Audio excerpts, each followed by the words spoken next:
Assalamualaikum warahmatullahi wabarakatuh. Nama saya Siti Aminah binti Syairuddin, nombor matrik 059569.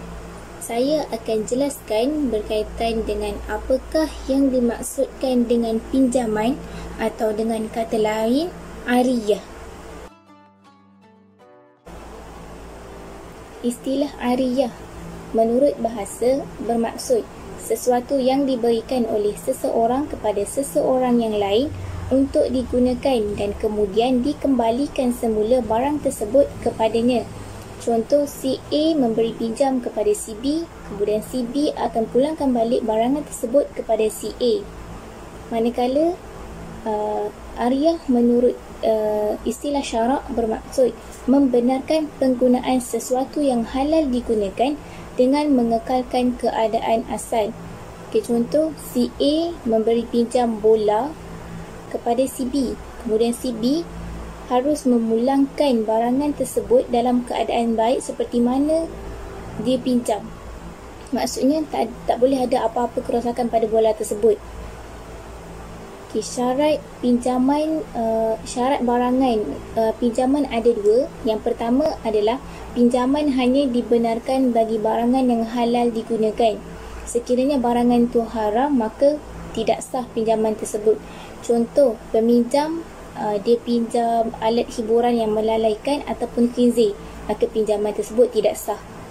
Yang kedua adalah pinjaman mestilah hanya membabitkan barangan yang tidak menyusut apabila digunakan. Maksudnya kalau kita guna barang tu takkan habis. Contoh macam sabun. Kita guna sabun tu kalau kita guna lama-lama, sabun tu akan habis. Maksudnya sabun tak boleh dipinjam sebab dia adalah barang yang akan menyusut apabila digunakan. Seterusnya, kontrak pinjaman. Apa itu kontrak pinjaman? Kontrak pinjaman ialah memberi kebenaran untuk menggunakan sesuatu barang ataupun benda. Maksudnya peminjam tidak memiliki perkhidmatan barangan, tapi peminjam hanya boleh menggunakan barang yang dipinjam sahaja.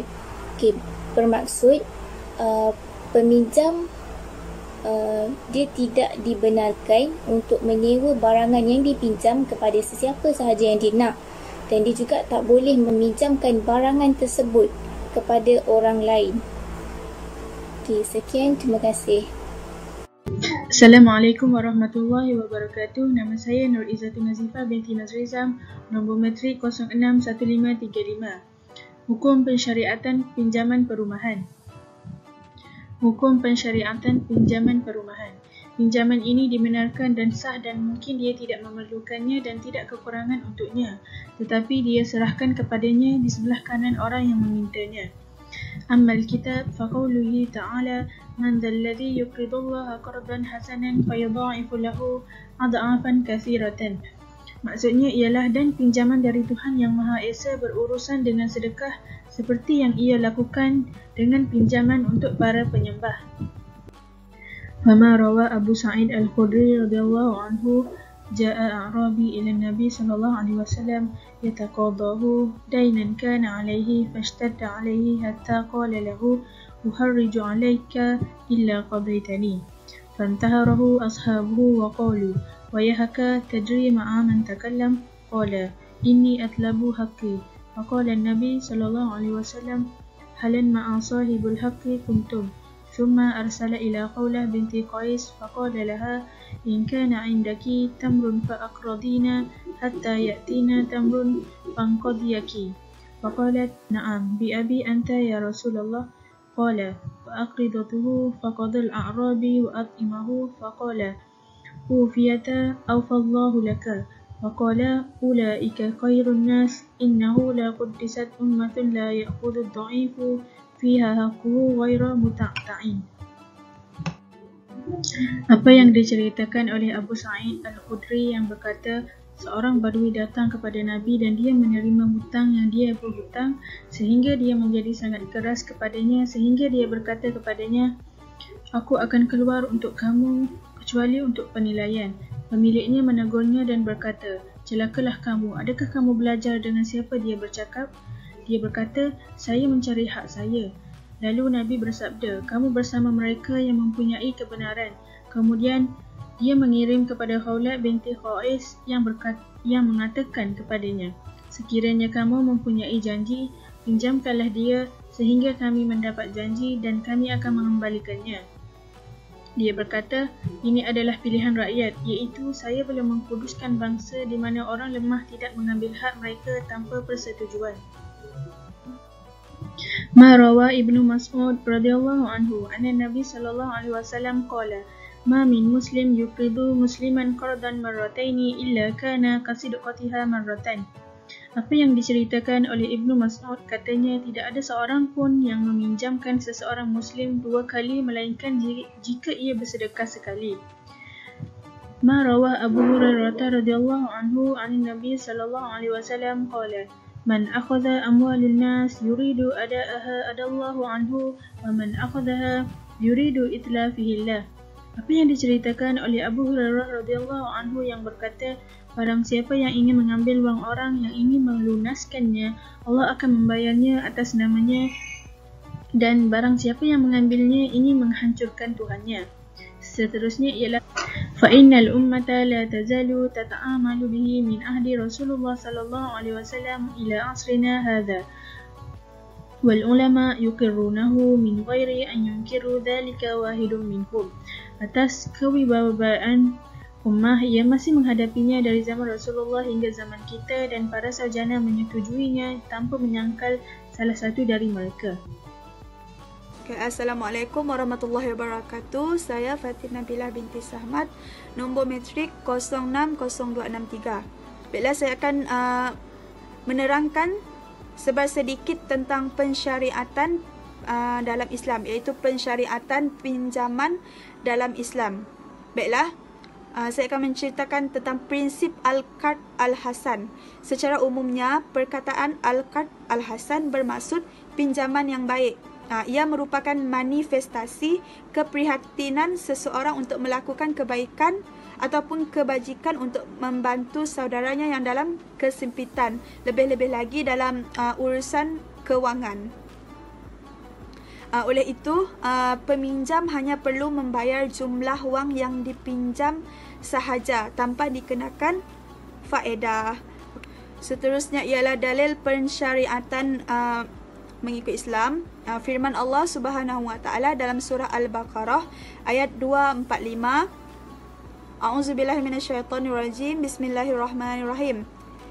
Man dzalladzi yuqridullaha qardan hasanan fayudha'ifahu lahu ad'afan katsiratan wallahu yaqbidu wa yabsutu wa ilaihi turja'un. Sadaqallahul azim. Terjemahannya, siapakah orangnya yang mahu memberikan pinjaman kepada Allah sebagai pinjaman yang baik, yang ikhlas, supaya Allah melipat gandakan balasannya dengan berganda-ganda banyaknya, dan ingatlah, Allah jualah yang menyempit dan yang meluaskan pemberian rezeki, dan kepadanya lah kamu semua dikembalikan. Sebagai huraian, berdasarkan ayat di atas, Allah Subhanahu wa taala mengiktiraf orang yang memberikan pinjaman secara al-qard bagi tujuan meringankan beban orang yang memerlukan. Kiranya orang yang memberi pinjam, Allah akan beri ganjaran untuk mereka. Tindakan tersebut diibaratkan seumpama memberi pinjaman ke jalan Allah Subhanahu wa taala, serta dijanjikan balasan yang berlipat ganda dari Allah. Seterusnya ialah hukum Al-Qard Al-Hasan. Hukum pelaksanaan qard hasan adalah sunat berdasarkan kepada hadis Nabi Muhammad sallallahu alaihi wasallam dan juga ijma' para fuqaha. Dalam satu hadis yang diriwayatkan oleh Ibnu Mas'ud, Rasulullah sallallahu alaihi wasallam telah bersabda bahawa seorang muslim yang memberikan pinjaman wang atau hutang, yakni qard, sebagai 2 kali adalah seperti bersedekah sekali. Seterusnya ialah rukun al-qard. Rukun al-qard ada 4. Yang pertama, pemiutang, iaitu orang yang memberikan pinjaman. Yang kedua, penghutang ataupun peminjam. Yang ketiga, barang yang dipinjam. Dan yang keempat adalah sirah. sighah, iaitu lafaz ijab dan kabul. Assalamualaikum warahmatullahi wabarakatuh. Saya Syamisa binti Muhammad Nazri, nombor metrik 061158. Baiklah, penerangan seterusnya mengenai rukun pinjaman. Rukun pinjaman ada berapa? Rukun pinjaman ada 4. Yang pertama iaitu peminjam. Peminjam bermaksud peminjam adalah satu pihak yang dibenarkan untuk menggunakan barangan yang dipinjam. Di sini ada 2 syarat, antaranya ialah peminjam boleh menerima pinjaman secara kontrak. Seterusnya, rukun yang kedua, pemberi pinjaman. Pemberi pinjaman yang membawa maksud satu pihak yang telah membenarkan orang lain untuk menggunakan sesuatu yang menjadi miliknya. Di sini ada 3 syarat. Salah satunya adalah peminjam mestilah melakukan pinjaman itu secara sukarela. Dan seterusnya, rukun yang ketiga iaitu lafaz pinjaman. Meringkaskan maksud lafaz pinjaman ini adalah lafaz yang merujuk sebagai persetujuan atau penawaran dalam sesuatu pinjaman itu. Ataupun di antara 2 orang, salah satunya menyebut lafaz itu dan salah satunya membenarkan menggunakan pinjaman itu, maka di sini dikira sebagai lafaz pinjaman. Di sini ada 2 syarat. Antaranya adalah lafaz tidak perlu dinyatakan secara berterusan oleh kedua-dua pihak. Dan akhir sekali, rukun yang terakhir iaitu yang keempat, barang pinjaman. Barang pinjaman bermaksud barang yang telah diberikan kepada si peminjam untuk menggunakannya. Di sini ada 4 syarat. Antara salah satu daripada 4 itu adalah barangan pinjaman itu mestilah boleh digunakan. Baiklah, itu saja daripada saya. Saya serahkan kepada pembentang seterusnya. Nama saya Nazliatul Aziani binti Mutasim, nombor metrik 060189. Seterusnya, kita teruskan dengan pembentangan pinjaman konvensional. Konsep pinjaman konvensional. Sistem konvensional memberikan pinjaman merupakan faedah interest yang dikenakan bagi setiap pinjaman yang dikeluarkan. Peminjam kemudian akan mendapat wang pokok yang disediakan oleh bank konvensional. Kemudian, peminjam perlu membuat bayaran semula kepada pihak bank secara ansuran, berkala sama ada setiap bulan, 3 bulan sekali, setengah tahun sekali atau setahun mengikut kataran oleh pihak bank. Penetapan bayaran faedah pinjaman adalah mengikut kadar asas pemberian pinjaman BLR serta kadar tambahan. Hubungan pihak bank dan pelanggan ialah hutang dan pemiutang. Kadar pinjaman konvensional amat menitikberatkan kaedah interest dan mendapat teras utama sesuatu produk. Kategori pinjaman. Terdapat 3 jenis pinjaman di Malaysia. Pertama, pinjaman asas. Pinjaman yang ditetapkan tempoh pembayaran dan kadar insurans. Yang kedua, pinjaman fleksi, iaitu memberi kemudahan kepada peminjam untuk membuat lebihan bayaran bagi mengurangkan. Pinjaman bukan fleksi, iaitu pinjaman yang memberi pilihan kepada peminjam untuk membuat lebihan bayaran untuk mengurangkan kadar bunga tanpa memerlukan kebenaran bank. Hukum pinjaman konvensional. Pinjaman konvensional yang mempunyai unsur riba adalah haram. Seperti dalam firman Allah Subhanahu Wa Taala dalam surah Al-Baqarah, maksudnya Allah menghalalkan jual beli dan mengharamkan riba. Pandangan ini juga dipegang oleh Majlis Fatwa Palestin.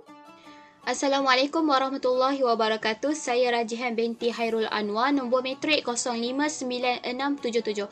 Baik bersamaan ajil.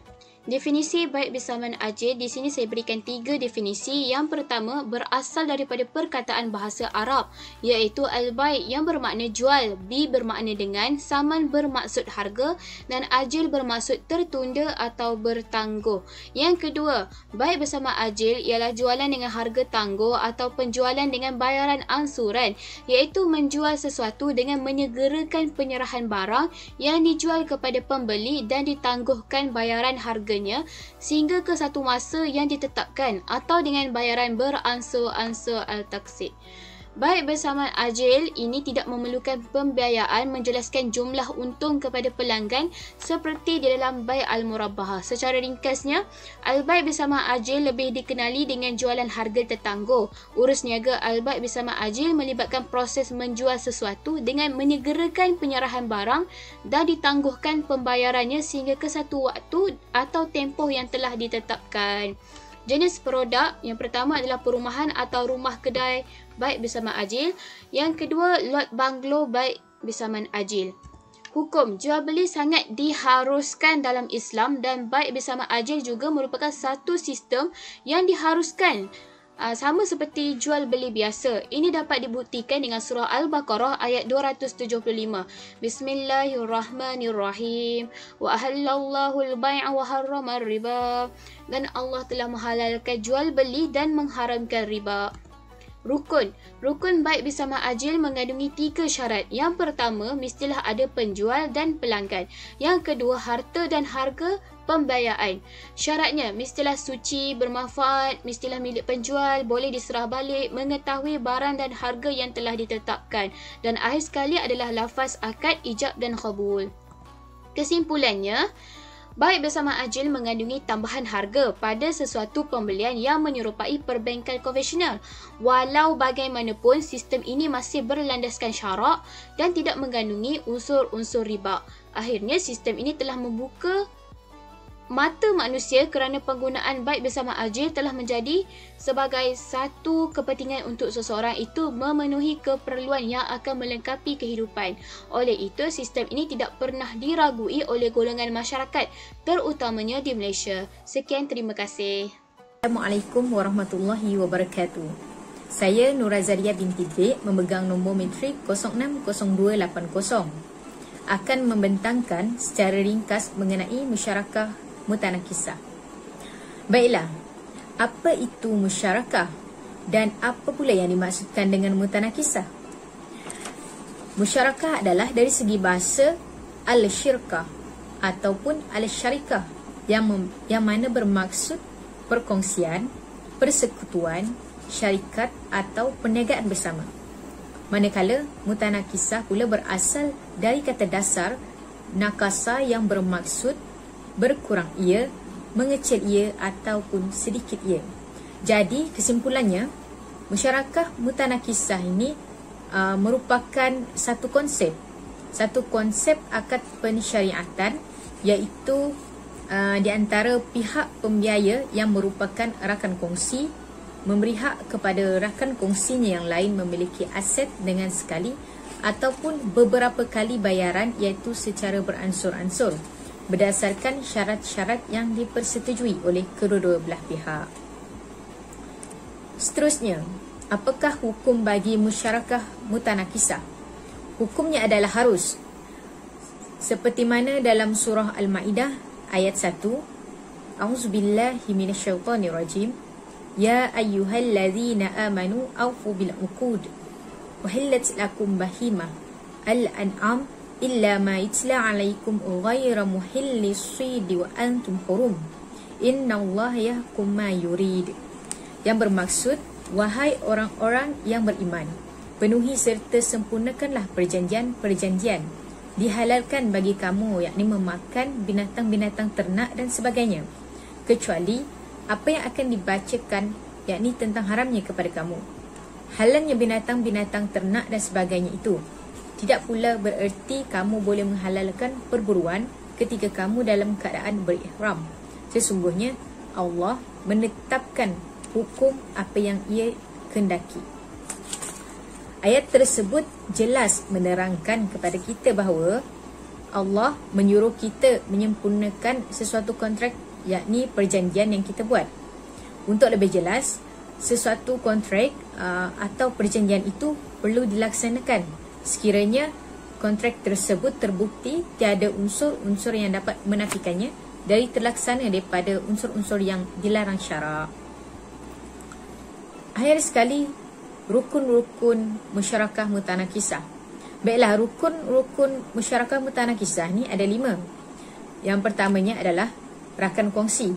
Yang kedua, modal. Yang ketiga, projek. Yang keempat, untung. Dan yang akhir sekali, yang kelima, syirah, yakni tawaran ataupun penerimaan. Baiklah, itu saja penerangan ringkas daripada saya mengenai musyarakah mutanakisah. Kita pergi kepada pembentang yang seterusnya. Sekian, terima kasih. Assalamualaikum warahmatullahi wabarakatuh. Bersama saya lagi, Syamisa binti Muhammad Nazri, nombor metrik 066158. Baiklah, bab yang terakhir mengenai kesimpulan dalam pinjaman perumahan. Yang pertama, Islam telah mensyariatkan instrumen pinjaman perumahan dalam beberapa kaedah yang dibolehkan mengikut hukum berlandaskan akidah Islamnya. Pinjaman perumahan ini mestilah diketengahkan isunya supaya mahasiswa dapat memahami konsep pinjaman keuangan perumahan supaya menjadi panduan pada masa akan datang. Yang kedua, konsep pinjaman perumahan ini perlu diperluaskan lagi akan pendedahannya supaya peningkatan sosioekonomi negara akan lebih maju dan dapat menyelaraskan sistem ekonomi Islam yang bebas daripada elemen riba. Itu saja daripada kami. Assalamualaikum warahmatullahi wabarakatuh.